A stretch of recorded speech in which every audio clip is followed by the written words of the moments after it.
Hello friends, स्वागत है आपका मेरी यूट्यूब चैनल में।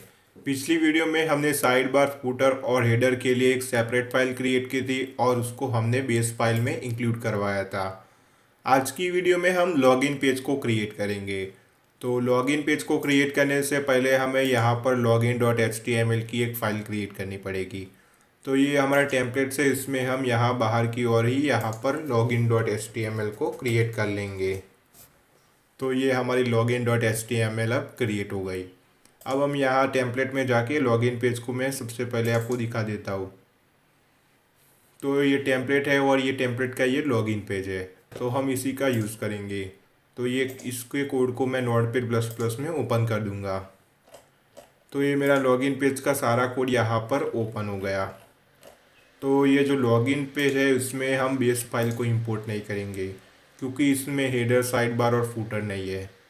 तो ये जो सारा कोड है उसी को हम कॉपी करेंगे। तो यहाँ से मैंने कर दिया कॉपी, और ये जो लॉगिन पेज है उसमें हमने कर दिया उसको पेस्ट।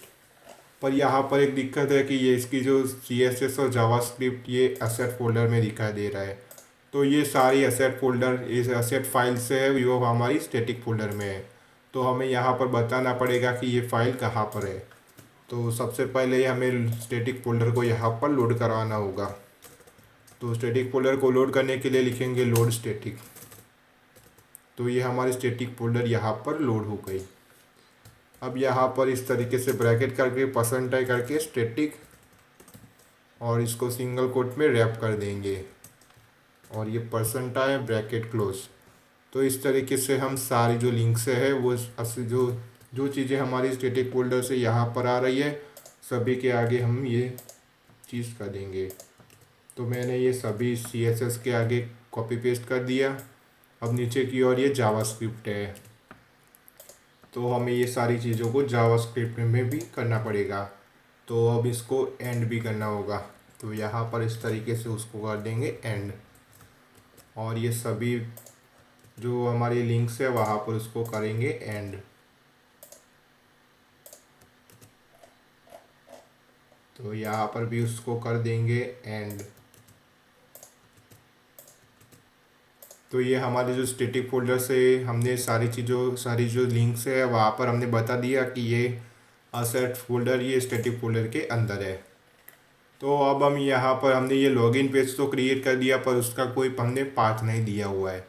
तो पाथ देने के लिए हम यहाँ पर हमारे प्रोजेक्ट के अंदर urs.py में आएंगे, और जिस तरीके से हमने बेस फाइल में पाथ दिया था इस तरीके से हम लॉगिन पेज में भी पाथ देंगे।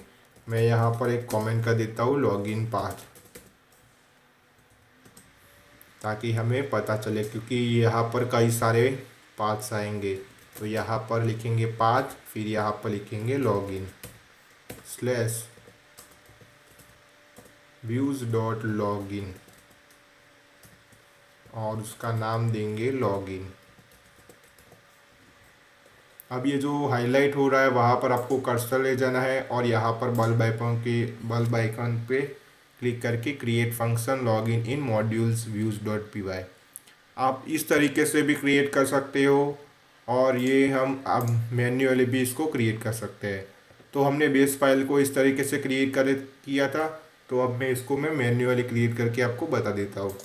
तो ये लॉगिन को आपको कॉपी करना है और आपको जाना है views.py में। यहाँ पर लिखेंगे डेफ, फिर ये लॉगिन, यहाँ पर लिखेंगे रिक्वेस्ट, फिर रिटर्न रेंडर रिक्वेस्ट, और इसके फाइल का नाम। तो इसकी फाइल का नाम हमने दिया है login.html। तो अब हम एक बार चेक कर लेते हैं कि ये वर्क कर रहा है या नहीं।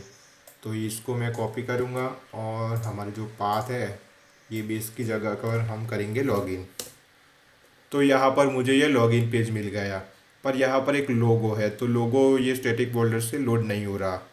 तो इससे ये लोगो में भी हमें बताना पड़ेगा कि ये स्टैटिक फोल्डर में है। तो ये रहा लोगो। तो यहाँ पर इस तरीके से हम लिखेंगे स्टैटिक,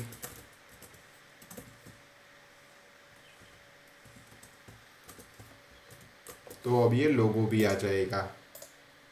तो ये लोगो भी आ गया। अब यहाँ पर कुछ चीज़ें हैं, ये फॉरगेट पासवर्ड हम यहाँ से यूज़ नहीं करेंगे, क्योंकि अगर उसको पासवर्ड या यूज़र नेम चेंज करना है तो माय प्रोफाइल में जाके वो चेंज कर सकता है, तो ये नहीं चाहिए। और लॉगिन विद फेसबुक, गूगल, ये सारी चीज़ें हमें नहीं चाहिए, तो इन सारी चीज़ों को हम करेंगे इरेज। तो ये सेक्शन को, ये डी से लेके यहाँ तक हम इसको करेंगे डिलीट। तो यहाँ पर फॉरगेट पासवर्ड, तो फॉरगेट पासवर्ड भी हमें नहीं चाहिए, तो हमने कर दिया सेव। अब ये सारी चीज़ें चली गई, हमें सिर्फ इतना ही चाहिए। अब हम यहाँ पर लॉगिन पेज का फंक्शन लिखेंगे। जब भी कोई यूज़र आके यहाँ पर अगर एचओडी है तो एचओडी अपनी ईमेल और पासवर्ड लिख के लॉगिन बटन को प्रेस करेगा तो वो एचओडी पैनल में चला जाएगा। अगर स्टाफ आके उसकी ईमेल आईडी और पासवर्ड देगा तो वो स्टाफ पैनल में चला जाएगा। अगर स्टूडेंट आके ईमेल और पासवर्ड देगा तो वो स्टूडेंट के एडमिन पैनल में चला जाएगा। तो ये सारी फंक्शनलिटी हम अगली वीडियो में करेंगे। अगर आपको ये वीडियो अच्छी लगी हो तो प्लीज़ वीडियो को लाइक कर देना और चैनल को भी सब्सक्राइब कर देना और बेल आइकन को भी क्लिक कर देना।